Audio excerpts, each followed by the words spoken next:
Hi everyone, this is Rabbi Fletcher from DRS. Hope everyone is doing well and getting ready to end the school year with a bang. I'm here today to take you through something that we want to try for next year. Hopefully everyone had a good experience with Haiku this year, even if it was, small steps, but really just learning how to use it and getting your feet wet with it.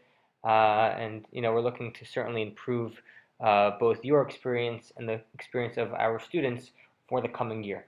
One ways in which we want to improve that experience is by bringing some uniformity to haiku. And what I mean by that is every teacher discovered his or her own way that he or she personally liked to post things on haiku. The problem that we found, though, was that it wasn't always the most effective way of doing things, but more importantly, when every teacher is doing something different, it becomes somewhat confusing for the students. They are told by one teacher to look in place X to find some assignment, and for another teacher, they have to look somewhere else. Obviously, the beauty of haiku is that it is simple, and in its simplicity, things look pretty much the same. And so we want to sort of build on that uniformity in creating our haiku pages. So obviously everyone's classes will look different, but I wanted to show you the structure of what we have come up with to be, I think, the most effective and simplest way in terms of structuring your homepage. Your homepage will be where you have your announcements, your general class information, etc. And I want to take you through that homepage now and then show you how to get that homepage onto your class. So this is the homepage that we've come up with here. And virtually we have a few content blocks. And again, the text of these content blocks will obviously be different for every teacher, but the goal is to use the same structure. On the top left, we just have a welcome message from the teacher, maybe some nice message welcoming your students, depending on what grade and what subject, what you hope to accomplish for the year, your email address, if you want to give them their phone number, etc. So that would be the text for that one. You could just click on the arrow and click on edit to obviously make it appropriate for your class. The next on the top right is that we have an image. This is not necessarily something that is needed, but we thought it would be nice for every class on their homepage to have some type of image that has something to do with the subject matter, whether it's just for fun or whether there's actually something useful, like maybe some type of map or something of that nature. Again, it would make the page look nice and bring some uniformity to it. The next thing, which also is not necessarily needed, but just a suggestion, you could easily delete just by clicking on the down arrow and delete. This is not one of the ones that are needed, as well as the image, but it's just our suggestion to have some type of video. Maybe you could find something on YouTube that introduces your subject well, or just something fun. Maybe you want to take a video of yourself. You could do that too. Again, this is all for general information for a specific lesson that should be under different pages of your haiku class, not on your main page. Now let's get to some of the things that should remain across all classes. On the middle right, I should say, is a content block for any general class information such as a syllabus. So I think everyone should keep that on their main page. Again, you'd click on Manage Block and Edit to put in your own syllabus.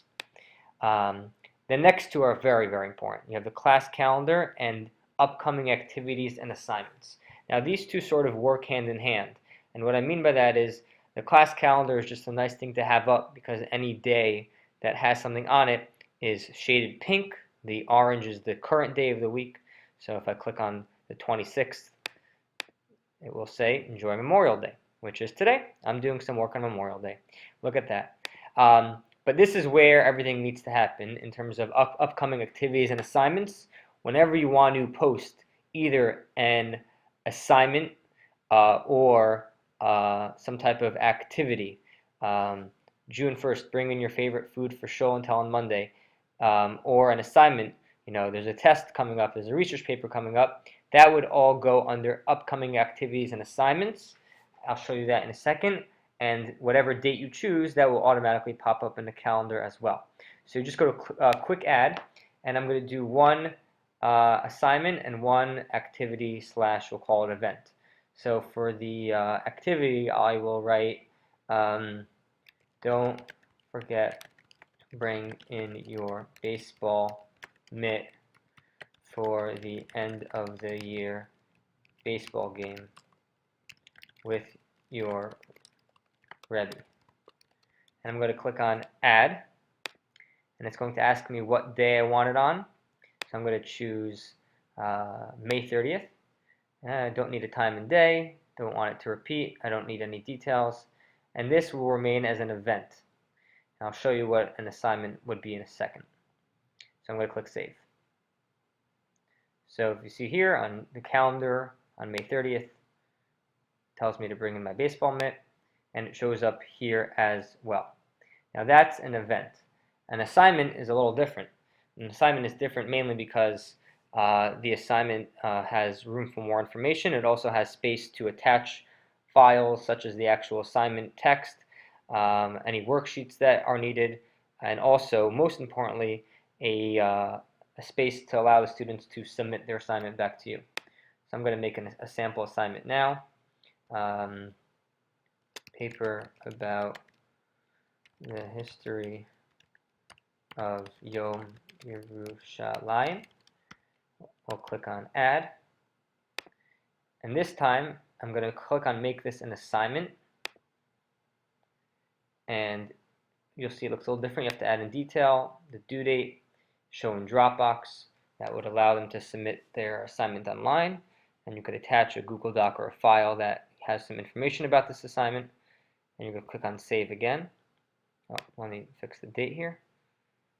I'll make this due on Thursday. Save.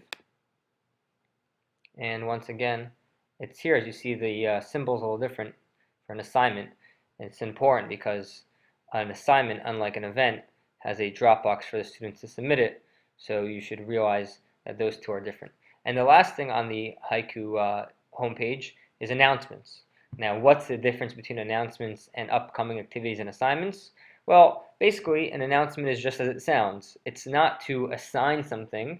It's not to put something down on the calendar for 2 weeks, away. But if you want to remind your students for something that's coming up in 1 day, 2 days, 3 days, you want to make them a reminder.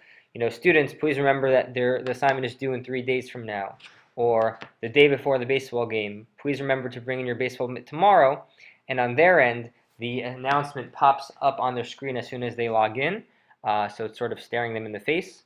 I know that some of my students have all announcements sent to them as a text message. So announcements are really more as a reminder for something that might be coming up from your assignments or from your activities. So it is used slightly differently, and the announcements do not show up in the calendar because, as you can imagine, announcements are built to something that they should see immediately, and not something that they could look at 1 week or 2 weeks from now.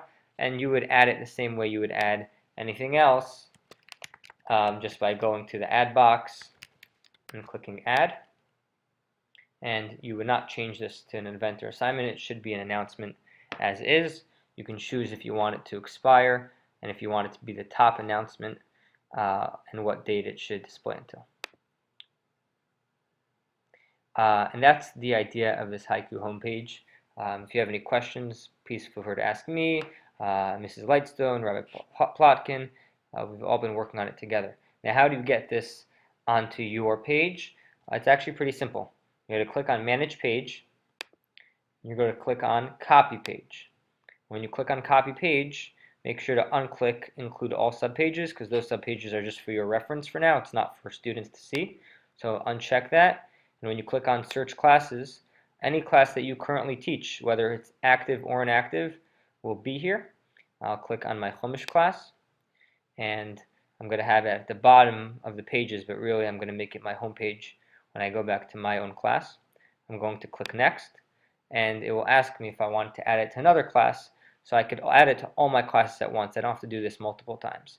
And then it will show up on your page, and you'll just edit the information as need be. But hopefully this will keep things a little bit more uniform and won't cause any confusion for the students. Have a great day.